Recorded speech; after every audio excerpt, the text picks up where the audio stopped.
நிச்சயமாக இது எடப்பாடிக்கு ஒரு பின்னடைவான ஒரு தீர்ப்பு தான். அவர் அப்பீலுக்கு போவார் உச்சநீதிமன்றத்துக்கு. இருந்தாலுமே தேர்தல் கமிஷனுக்குள்ள அதிகாரத்தை உச்சநீதிமன்றம் கேள்வி கேட்காதுன்னு தான் நினைக்கிறேன்.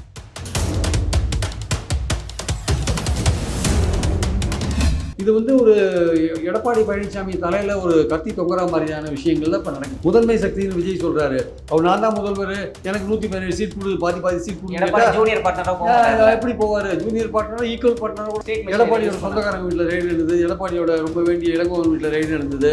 இல்லை, அவருக்கு வரப்போகிற தேர்தல் வாழ்வாசவா தேர்தல் தான். ஏன்னா அவர் இந்த 62 எம்எல்ஏக்களை பெறாரோ இல்லையோ, குறைஞ்சபட்சம் ஒரு பலமான எதிர்கட்சியாக வரணும்.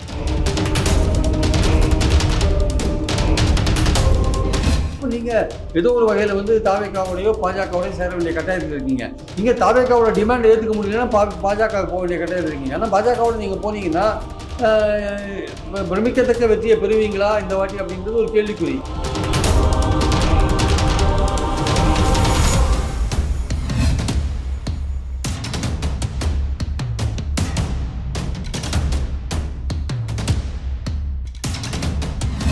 எல்லோ பெஞ்ச் நேயர்களுக்கு வணக்கம். இன்னைக்கு நம்ம கூட பத்திரிகையாளர் பிரியன் சார் இருக்காரு. அவர்கிட்ட கேட்க நிறைய கொஸ்டின்ஸ் இருக்கு, வாங்க கேட்போம். வணக்கம் சார். வணக்கம் சார். எப்படி இருக்கீங்க சார்? நல்லா இருக்கும் சார். அதிமுகவுக்கு ரீசெண்டாக ஒரு தீர்ப்பு வந்திருக்கு. அதாவது அதிமுகக்குள்ள நடக்கிற பிரச்சனையை நம்ம தேர்தல் ஆணையம் பேசலாம் அப்படின்றதுக்கான ஒரு தீர்ப்பு கொடுத்துருக்காங்க. இதை எப்படி பாக்குறீங்க சார்? நிச்சயமாக இது எடப்பாடிக்கு ஒரு பின்னடைவான ஒரு தீர்ப்பு தான். அவர் அப்பீலுக்கு போவார் உச்சநீதிமன்றத்துக்கு. இருந்தாலுமே தேர்தல் கமிஷனுக்குள்ள அதிகாரத்தை உச்சநீதிமன்றம் கேள்வி கேட்காதுன்னு தான் நினைக்கிறேன். இந்த கேஸே எப்படி வருதுன்னு பார்த்தீங்கன்னா, சூரியமூர்த்தி என்பவர் திண்டுக்கல்ல அவர் போட்ட கேஸோட இதுதான் ஆக்சுவலாக. அவர் முதலேருந்தே தேர்தல் கமிஷனுக்கு பல்வேறு பெட்டிஷன் அமைச்சிட்டு இருக்காரு. என்னன்னா அதிமுகவில் நடந்த தேர்தல்கள் இருக்குல்ல, 2017 செப்டம்பர், 2021 டிசம்பர், அப்புறம் 2022 ஜூலை, அவர் பொதுச் செயலாளராக தேர்ந்தெடுக்கப்பட்டார் இல்லையா கடைசியா. அது எல்லாமே முறைப்படி நடக்கல, அதிமுகவோட அடிப்படை விதிகள் படி நடக்கலன்னு தொடர்ந்து பெட்டிஷன் போட்டிருந்தார். அதுக்கு எலெக்ஷன் கமிஷன் பதிலே சொல்லாத இருந்தாங்க. அதனால தான் ஹைகோர்ட்ல போட்டாரு. அப்போ ஹைகோர்ட் என்ன சொன்னாங்க, நீங்கள் பதிலே சொல்லாத இருக்கீங்க, இதை பற்றி விசாரிங்கன்னு சொல்லிட்டு எலெக்ஷன் கமிஷனுக்கு நோட்டீஸ் கொடுத்தாங்க. எலெக்ஷன் கமிஷன் நோட்டீஸ் கொடுக்கும்போது அவங்க என்ன சொன்னாங்க, ஓபிஎஸ்க்கு சேர்த்து கொடுங்க. நாங்கள் ஓபிஎஸோட பிரேயர் என்ன வந்ததுன்னா, நான் தான் இரட்டையிலையை கைத்து போட அதிகாரம் படைச்சவன் அப்படின்ற பிரேயர் தான் அவருடைய பிரேயர். ஆனால் சூரியமூர்த்தியோட பிரேயர் என்ன வந்ததுன்னா, பொதுக்குழு உச்சநீதிமன்றம் ஒத்துட்டு தற்காலிகமான தீர்வு தான். சிவில் கோர்ட்டில் இதோட கேஸ் ஃபைனலாக இறுதி தீர்ப்புன்றது சிவில் கோர்ட்டில் கொடுக்குற தீர்ப்பு தான் இறுதி தீர்ப்புன்னு சொல்லிட்டாங்க உச்சநீதிமன்றத்தில். அப்போது சிவில் நீதிமன்றத்தில் உச்சபட்ச தீர்ப்பு கொடுக்கும்போது இறுதி தீர்ப்பு கொடுக்குற வரையும் இந்த இரட்டை சின்னத்தை முடக்கி வைக்கணுன்றது திண்டுக்கல் சூரியமூர்த்தியுடைய வாதம். அதுதான் அவர் ஹைகோர்ட்டில் போட்டார். ஆக்சுவலாக அதை பற்றி விசாரிக்க சொன்னாங்க. அதை பற்றி தேர்தல் கமிஷன் விசாரிக்கும் பொழுது என்னாச்சு, ஏற்கனவே இந்த தேர்தல்கள் குறித்து சுரேன் பழனிசாமி, புகழேந்தி, ராம்குமார் ஆதித்தன் போன்றவர்கள்லாம் பெட்டிஷன் போட்டிருந்தாங்க தேர்தல் கமிஷனுக்கு. அவங்களையும் கூப்பிட்டு விசாரிக்கும் பொழுது தான் எடப்பாடி என்ன பண்ணாரு, ஹைகோர்ட்டில் போயிட்டு நோ இதை எங்கள் உட்கட்சி விஷயத்தை விசாரிக்கூடாது, இதுக்கு ஸ்டே கொடுங்கன்னாரு. அவங்க ஸ்டே கொடுத்தாங்க. இப்போ ஃபைனலாக தேர்தல் கமிஷன் சொல்லிட்டு எங்களுக்கு விசாரிக்கிறதுக்கான அதிகாரம் இருக்குது, நாங்கள் அதை பற்றி இன்னும் முடிவு பண்ணலை, பட் எங்களுக்கு அதிகாரம் இருக்குது அப்படின்னு சொல்லணும்னா இப்போ என்னன்னா நீங்கள் விசாரிக்கலாம்னு சொல்லிட்டாங்க. அப்போ இவங்களெல்லாம் கூட்டு மறுபடியும் விசாரிப்பாங்க, நடந்த தேர்தல்கள் முறையாக நடந்ததான்னு விசாரிப்பாங்க. சிவில் கோர்ட்டு தீர்ப்பு இறுதி வர வரையும் நம்ம இதை முடக்க வைக்கணுமா வேண்டாமான்னு தேர்தல் கமிஷன் விசாரிப்பாங்க.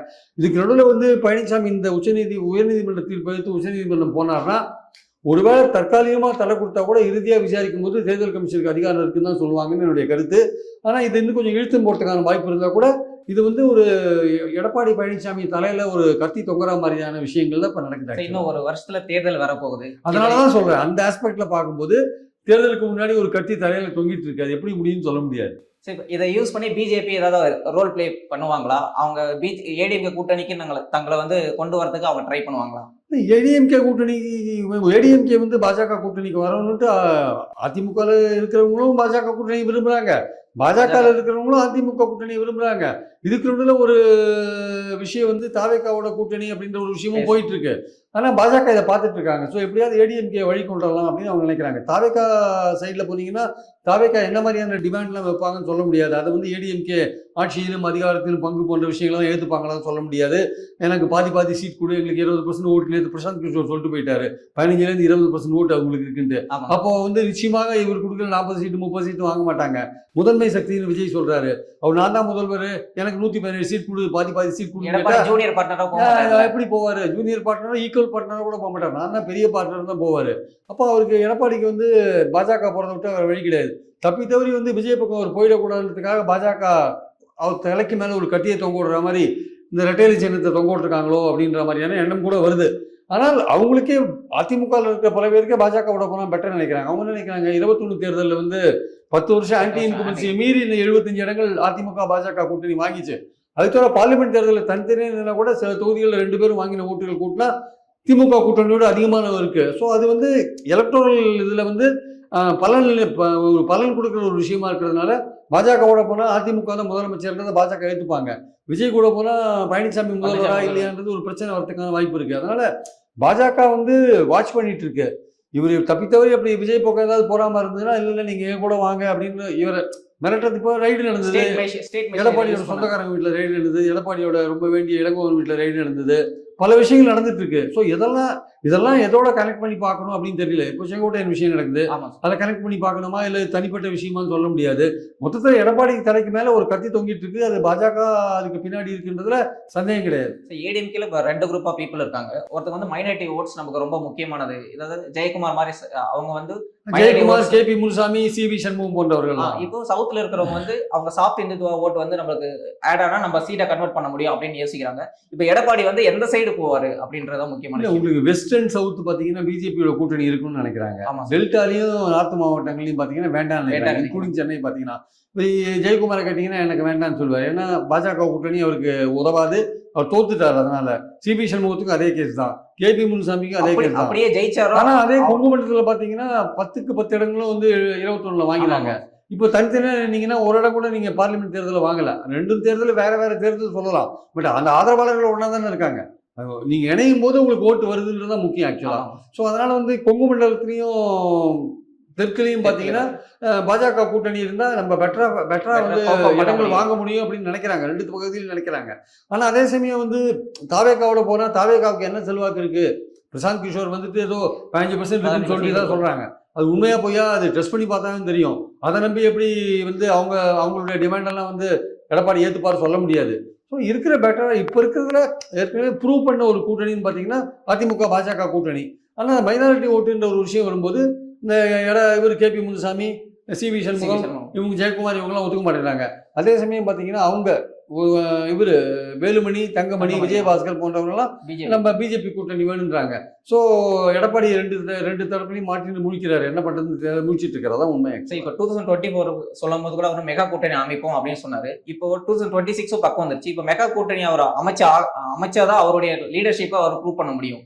ஸோ அதுக்கு என்ன முக்கியமான ஒரு ஸ்டெப் எடுக்குன்னு நீங்க நினைக்கிறீங்க? இல்லை, அவருக்கு வந்து வரப்போற தேர்தல் வந்து வாழ்வாசவா தேர்தல் தான். ஏன்னா அவர் வந்து இந்த 62 எம்எல்ஏக்களை பெறாரோ இல்லையோ குறைஞ்சபட்சம் ஒரு பலமான எதிர்கட்சியா வரணும். அவர் ஆக்சுவலா வந்தாதான் அவருடைய தலைமையை வந்து அந்த கட்சி ஏத்துக்கும். இப்போ வந்து தவிர்க்க முடியாதபடி அவர் தலைமையை ஏத்துட்டு இருக்காங்க. ஏன்னா ரெட்டைலை வந்து அவர் கையில இருக்கு. அவர் கூட இருந்தாதான் ரெட்டைலை வரும், சீட்டு வாங்கணும், பல விஷயங்கள் இருக்கிறதுனால அவர் கூட இருக்காங்க. ஒட்டுமொத்தமும் வந்து எதிர்காலத்துல நம்பிக்கையா அவர் எடுத்துன்னு போவாருன்னு இல்லை. தற்சமயத்துக்கு இவரை விட்டா வேற ஆள் இல்லைன்றதுனால இருக்காங்க. ஆனால் இந்த எலெக்ஷன்ஸ்ல நீங்க தோத்தீங்கன்னா உங்க தலைமைக்கே கேள்விக்குரியவரும் நீங்களே வந்து உங்களோட எதிர்காலமே கேள்விக்குறியாகும். அதனால எடப்பாடிக்கு வந்து ஒரு பெரிய பொறுப்பு இருக்கு, நல்ல பலமான கூட்டணி அமைக்க வேண்டிய பொறுப்பு இருக்கு. ஆனால் அவருக்கான வாய்ப்பு என்ன? ஒண்ணு தாவேகா, அது வைக்கிற டிமாண்டை நீங்க ஏத்துக்கிறீங்களா ஏத்துக்கலையான்றது தெரியாது. இன்னொன்னு பாஜக, அது மைனாரிட்டி ஓட்டு வராதுன்னு அவங்க கட்சியிலேயே சில பேர் இருக்கிறாங்க. ஸோ இதுக்கு ரெண்டுத்துக்கு நடுவில் வந்து எது பெட்டரான கூட்டணி அப்படின்னு பார்க்கும்போது இதுவரையும் பலமே நிரூபிக்காத தாவேகாவோட போறதோட ஏற்கனவே ஒரு ப்ரூவ் பண்ண ஒரு கூட்டணி அதிமுக பாஜக தேமுதிக பாமக தினகரன் அவங்களாம் இருந்தாங்கன்னா ஒரு பலமான கூட்டணி, திமுகவை எதிர்க்கிற ஒரு கூட்டணி, மக்கள் நம்பிக்கையை பெறறதுக்கான வாய்ப்பு இருக்கு. ஆக்சுவலா திமுக எதிர்ப்பு ஓட்டுகளை கன்சாலிடேட் பண்றதுக்கான வாய்ப்பு இருக்கு. அப்போ சீமானும் சரி விஜயும் சரி ஓரங்கட்டப்படுவாங்க.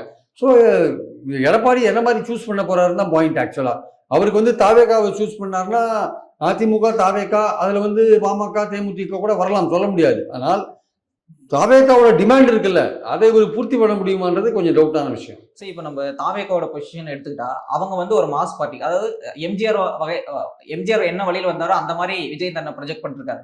அப்படின்னும் போது விஜய் வந்து குறி வைக்கிறதே அதிமுகவோட ஓட்டுகளை தானே. ஸோ அவரை வந்து ஏடிஎம்கேவோட ஆல்டர்னேட்டிவா தான் வராரு. அவரு கூட நம்ம எப்படி கூட்டணி?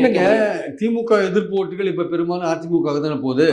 அந்த ஓட்டுகளை வாங்குறதா விஜயோட வேலை ஆக்சுவலா. அதே மாதிரி பாஜக எதிர்ப்பு ஓட்டுகள் திமுகவுக்கு போகுது, அந்த ஓட்டுகளை வாங்குறதும் விஜயோடைய இது. இந்த பாஜகவையும் திமுகவையும் கடுமையா வந்து விஜய் எதிர்க்கிற ரோல் எடுக்கிறான்னு வச்சுக்கோங்க. அப்போ அதிமுகவுக்கு போற திமுக எதிர்ப்பு ஓட்டுகள் திமுகவுக்கு போற பாஜக எதிர்ப்போட்டுகள் ரெண்டுத்தையும் விஜய் எடுக்கிறதுக்கான வாய்ப்புகள் இருக்கு. அப்போ ஆமா, அப்போ வந்து உங்களுக்கு ரெண்டு திமுக அதிமுக ரெண்டு பேருடைய ஓட் பேங்க்கும் கொஞ்சம் பலவீனமாறதுக்கான வாய்ப்புகள் இருக்கு. ஆனா முதல்ல பலவீனமாறது பாத்தீங்கன்னா திமுக எதிர்ப்போட்டுகள் பெரும்பாலும் அதிமுகவுக்கு போற ஓட்டை வந்து விஜய் எடுக்கிறன்னு வச்சுக்கோங்க. அதனாலதான் வந்து தாவேகா வட்டாரத்துல என்ன சொல்றாங்க, அதிமுகவுக்கு ஒரு லைஃப் கிடைக்கணும்னா எங்களோட கூட்டணி வச்சாதான் முடியும், நீங்க பாஜகவோட கூட்டணி வச்சா கூட முடியாது, நாங்க தான் உங்களுக்கு உயிர் கொடுக்க முடியும், அதனால நீங்க எங்க கூட கூட்டணி வந்தீங்கன்னா நாங்க தான் முதல்வர், 2.5 வருஷம் நாங்க முதல்வர், 2.5 வருஷம் நீங்க முதல்வர், எனக்கு 117 சீட்டு உங்களுக்கு 117 சீட்டு, உங்களுக்கு கொடுக்குற 117 நீங்க யாருக்கு வேணா பிரிச்சு கொடுங்க, எங்களுக்கு கொடுக்குற 117 எங்க கூட வர எங்களை நம்பி வர சில பேருக்கு நாங்க பிரிச்சு கொடுப்போம், அதனால உங்களுடைய லைஃப் எங்க கையில தான் இருக்கு பொலிட்டிக்கல் லைஃப்னு தாவேகா வட்டாரத்துல ஒரு விஷயத்த இந்த சோசியல் மீடியால கசிய விடுறாங்க. ஆக்சுவலா அது வந்து எடப்பாடி எந்த அளவு எதிர்பார்த்து தெரியாது. உண்மை நிலை என்னன்னா அதிமுகவுடைய சரிவு என்பது விஜயோட வளர்ச்சியா இருக்கும்.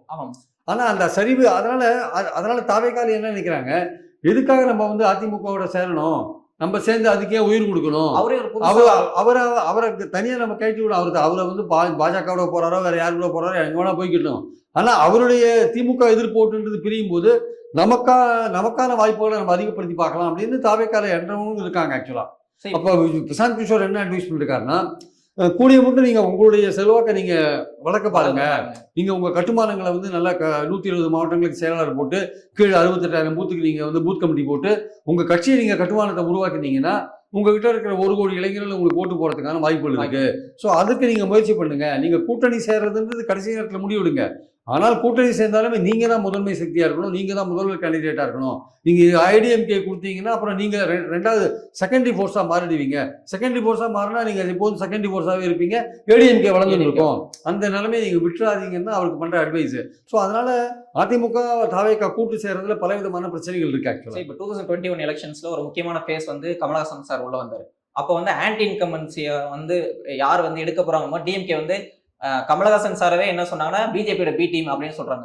சோ இங்க வந்து ஏடிஎம்கே வந்து ஆன்டி இன்கம்பன்சி எடுக்கிறது விஜய்னு ஒருத்தர் வராருன்னா அவரை எதுக்கு தானே செய்யணும், ஏன் கூட்டணியாவே பேசிட்டு இருக்காங்க? அவங்களுக்கு வேற வழி இல்ல, அவங்களுக்கு வேற வழி இல்லை. கூட்டணின்றது வந்து கொள்கை சார்ந்தோ கருத்து வேறுபாடு சார்ந்தோ வின் பண்றதுதான் முக்கியம். கூட்டணியில நீங்க பாஜகவோட சேர்றது அப்படின்றது, நீங்க 71 10 வருஷம் ஆன்டி இன்கம்பன்சி மீறி 75 இடங்கள் வாங்கினீங்க, 21 வாங்கினீங்கல்ல, அது எப்படி சாத்தியமாச்சு உங்களுக்கு 10 வருஷம் ஆன்டி இன்கம்பன்சி?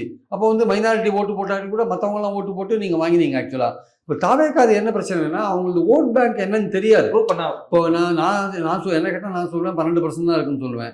பிரசாந்த் கிஷோர் 15 20 சொல்றாரு. அவங்க தாவேகாவை கேட்டா எங்களுக்கு 20-25% இருக்குன்னு கூட சொல்லுவாங்க. அதெல்லாம் எப்படி நம்ப முடியும்? அண்டர்ஸ் நீங்க ப்ரூவ் பண்ணா தவிர நம்ப முடியாது. ஆனா அதிமுகவுக்கு வேற வழி கிடையாது. நீங்க பார்லிமெண்ட் தேர்தலில் பெரிய கூட்டணி அமைப்புன்னு சொன்னீங்க, கடைசியில் தேமுதிக தான் உங்க கூட வந்தாங்க, பாமக கூட பாஜகவோட போயிட்டாங்க, அதனால உங்க கூட யார் வருவாங்க? தாவேகாவுக்கு கூட்டணி சேரணும்னு அவசியம் கிடையாது. ஏன்னா அவங்க அவருக்கு வந்து விஜய்க்கு வந்து இன்னும் அதிக காலம் இருக்கு, அவர் அரசியல்ல பல தேர்தல் போட்டி போடுவார். உங்களுக்கு அப்படி இல்லை, உங்களுக்கு 78 வயசு ஆச்சு, அடுத்த தேர்தல் நீங்க என்னவா இருப்பீங்க?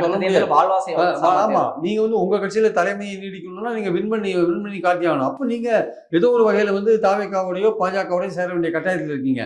இங்க தாவேகாவோட டிமாண்ட் ஏத்துக்க முடியலன்னா பாஜக போக வேண்டிய கட்டாயத்தில் இருக்கீங்க. ஆனா பாஜகவோட நீங்க போனீங்கன்னா பிரமிக்கத்தக்க வெற்றியை பெறுவீங்களா இந்த வாட்டி அப்படின்றது ஒரு கேள்விக்குறி. ஏன்னா எதிர்ப்போட்டுகள், திமுக எதிர்ப்போட்டுகள் விஜய் அல்லது சீமானுக்கு பிரிஞ்சு போச்சு வச்சுக்கோங்க, அப்போ உங்களுக்கு வர ஓட்டுகள் கம்மியாகும். அந்த எதிர்பார்த்த வச்சு நீங்க 21 பெற்ற வெற்றி பெறுவீங்களான்றது ஒரு கேள்விக்குறியா இருக்கும். அப்போ தாவேகாவோட போனதுலயும் பிரச்சனை, பாஜகவோட போனாலும் எதிர்பார்த்த ஓட்டு கிடைக்குமா தெரியாது. அப்போ அதிமுக வந்து ஒரு சிக்கலான பொசிஷன்ல தான் மாட்டிட்டு இருக்கு. ஆக்சுவலா சார் இப்போ நம்ம வந்து விஜயோட பொசிஷன் எடுத்துக்கிட்டா, விஜயோட பொசிஷனை பார்க்கும்போது என்னன்னா அவர் வந்து தனியா ஃபியூச்சரை எடுத்து நான் தான் அடுத்த தலைவர் அப்படின்னு ப்ரூவ் பண்ணாதானே அவரும் வளர முடியும்.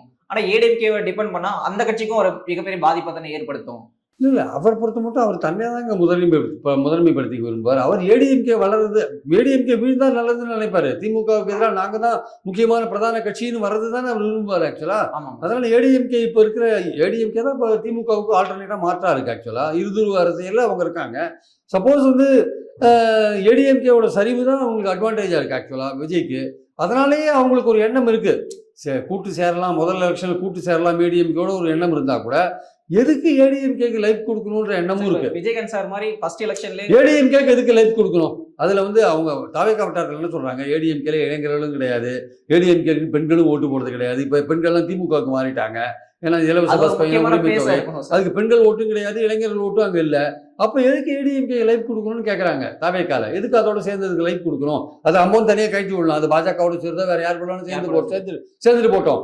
நம்ம திமுகவை எடுத்து திமுகவோட எதிர்ப்பு போட்டா நம்ம கலெக்ட் பண்ணிக்கலாம்ன்ற எண்ணமும் தாவேக்காவுக்கு இருக்கு. அதனால எடப்பாடியோட நிலைமை ரொம்ப பரிதாபமான நிலைமை தான் ஆக்சுவலா. சரி, இப்ப டிஎம்கே கூட்டணி எடுத்துக்கிட்டா அவங்களுக்குள்ள நிறைய பிரச்சனைகள் உருவாயிட்டே தான் இருக்கு, டிஃபரன்சஸ் இருக்கு. ஆனா அந்த கூட்டணிகள் இருக்காங்கல்ல, அவங்கள வந்து தன் பக்கம் இழுக்கிறதுக்கான ஒரு முக்கியமான ஸ்டெப் வந்து எடப்பாடி பண்றது இல்லையா அப்படின்ற ஒரு கொஸ்டின் எழுந்துட்டே இருக்கு. திமுக கூட்டணியில் இருக்கவங்க எதை நம்பி எடப்பாடிட்ட போவாங்க? இப்ப திமுக கூட்டணியில் இருக்கவங்க 3 எலெக்ஷன் வின் பண்ணிட்டு இருக்காங்க. ஆமா சார். விடுதலை சிறுத்தைகளுக்கு கட்சி அங்கீகாரம் பெற்றிருக்கு. அவங்க வந்து இதுவரையும் பார்க்காத வெற்றியை பார்த்துருக்காங்க. தொடர்ந்து வந்து பாத்தீங்கன்னா டிஎம்கேக்கு எதிரான பல விஷயங்கள் இருந்தா கூட அந்த கூட்டணி இன்னும் கட்டுக்கோப்பா இருக்கு. தேர்தல் சமயத்துல அந்த கூட்டணி இதே மாதிரி கட்டுக்கோப்பா இருந்தா அதுக்கு வெற்றிக்கான வாய்ப்புகள் அதிகமாகும். அது காரணம் என்னன்னா, பெண்களுக்கு செஞ்சிருக்கிற விஷயங்கள், நான் உரிமை தொகை போன்ற விஷயங்கள், இலவச பஸ் பயணம், அப்புறம் நான் முதல்வன் திட்டம், அப்புறம் மகளிருக்கு உதவி பண்ற 1000 ரூபாய் கொடுக்கறது, காலேஜ் பசங்களுக்கு, பெண்களுக்கு, அப்புறம் 18 லட்சம் பசங்களுக்கு டிஃபன் போடுற விஷயங்கள், இன்னும் உரிமை தொகை கொடுக்கறது 1500 மாற்ற போறாங்க, இன்னும் எண்ணிக்கை ஏற்ற போறாங்க. இதெல்லாம் போடும்போது உங்களுக்கு ஓட்டு வாங்குறதுக்கான விஷயங்கள் அதிகமா இருந்தனால அந்த சமயத்துல எலெக்ஷன் சமயத்துல திமுக கூட்டணி இருக்கிற கட்சிகள் அதுல கண்டினியூ ஆகிறதா வேண்டாமான்னு தீர்மானிப்பாங்க. மோஸ்ட்லி கண்டினியூ ஆகிறதுக்கான வாய்ப்புகள் இருக்கு. ஒருவேளை இந்த இடம் நாங்கள் 2 சீட் எங்களுக்கு எம்பி சீட் கொடுத்தீங்க, எனக்கு 12 அசம்பிளி வேணும் அப்படின்னு கேட்டாங்க வச்சுக்கோங்க, யார் விடுதலை சிறுத்தைகளோ, அது 12 கொடுக்க முடியாதுங்க, உங்களுக்கு 10 தான் கொடுக்க முடியல, 8 தான் கொடுக்க முடியல. அதுல ஏதாவது பிரச்சனை வந்தாதான் அவங்களுக்கு ஒரு இப்போ திருமாவளவன்லாம் நடந்துக்கிறத பார்த்தீங்கன்னா, திமுக கூட்டணியில நீங்க எங்களுக்கு கொடுக்கலைன்னா எங்களுக்கு ஒரு மாற்று இடம் இருக்கு, எங்களுக்கு தாவேக்கான ஒரு இடம் இருக்கு போறதுக்கு அப்படின்னு காமிக்கிற மாதிரியான சில விஷயங்களை திருமாவளவன் பண்றார். அது ஆதவர்ஜனோட சேர்ந்து பண்றாரா, தனியா பண்றாரா, திமுகவுக்கு ஒரு மெசேஜ் கொடுக்குறாரு, சமிக்கை மெசேஜ் கொடுக்குறாரு, ஐயா நீங்க வந்து எங்களை கவனிக்கலன்னா எங்களுக்கு ஒரு இடம் இருக்குன்னு. இது வந்து திமுக இதை வந்து இதுவரையும் சீரியஸா எடுத்துக்கல. ஒரு எலெக்ஷன் சமயத்துல அவங்க எப்படி எடுத்துப்பாங்க சொல்ல முடியாது. அந்த சமயத்துல ஏதாவது இவங்களுக்கு வந்து வெற்றி ஒன்று தான் குறி. ஆக்சுவலா எலெக்ஷன்ஸ்ல வந்து நீங்க வெற்றி பெறணும். அப்போ இருக்கிற கூட்டணியில எதிர்க்க நம்பிக்கையான ஒரு கூட்டணி உருவாகாதவரை நீங்க அதுல போக முடியாது. எதிர்க்க வந்து ஏடிஎம்கே தாவேக்கான ஒரு நம்பிக்கையான கூட்டணியோ, இல்லை ஏடிஎம்கே பாஜக கூட்டணியில விடுதலை சிறுத்தைகள் போக முடியாது, இல்லை சிபிஎம்னா சிபிஐ போக முடியாது. ஏடிஎம்கே தாவேக்கான்னு உருவாச்சுன்னா ஒரு சான்ஸ் இருக்கு. ஆனால் ஏடிஎம்கே தாவேக்கா உருவாகுமான்னா தாவேக்காவோட டிமாண்டை ஏடிஎம்கே ஃபுல்ஃபில் பண்ணுமான்னு தெரியாது. அப்போ எதிர்க்க வந்து நம்பிக்கையான கூட்டணி இல்லாத போது எதுக்கு இருக்கிற கூட்டணியை டிஸ்டர்ப் பண்ணணும்னு யோசிப்பாங்கல்ல. ஆனால் ப்ரெஷர் அப்ளை பண்ணுவாங்க, ஒரு ப்ரெஷர் அப்ளை பண்ணி இடங்கள் அதிகமாக வாங்குறதுக்கு ட்ரை பண்ணுவாங்க. போயிடுவாங்களான்றது அப்போ நிலவர சூழலை பொறுத்து அவன் இப்போ நம்ம அதை சொல்ல முடியாது. இப்போ இருக்கிற நிலைமையில அது கட்டுக்கோப்பா இருக்கு, வின் பண்ணுறதுக்கான வாய்ப்புகளும் இருக்கு. ஆனால் அதே சமயம் திமுகவுக்கு எதிரான விஷயங்களும் நிறையா நாட்டில் இருக்குன்னு நம்ம பார்க்குறோம். அது கள்ளச்சாராய சாவோ, பாலியல் குற்றங்களோ, பல விஷயங்கள் இங்கே போயிட்டு இருக்கிற, போதை மருந்தோ, பல விஷயங்கள் இங்கே போயிட்டு இருக்கிறத நம்ம பார்க்குறோம். அதனால வந்து எலெக்ஷன் சமயத்துல தான் அந்த திமுக கூட்டணியோட கட்டுக்கோப்பான தன்மை வந்து நமக்கு இன்னும் தெளிவாக தெரிய வரும் ஆக்சுவலா.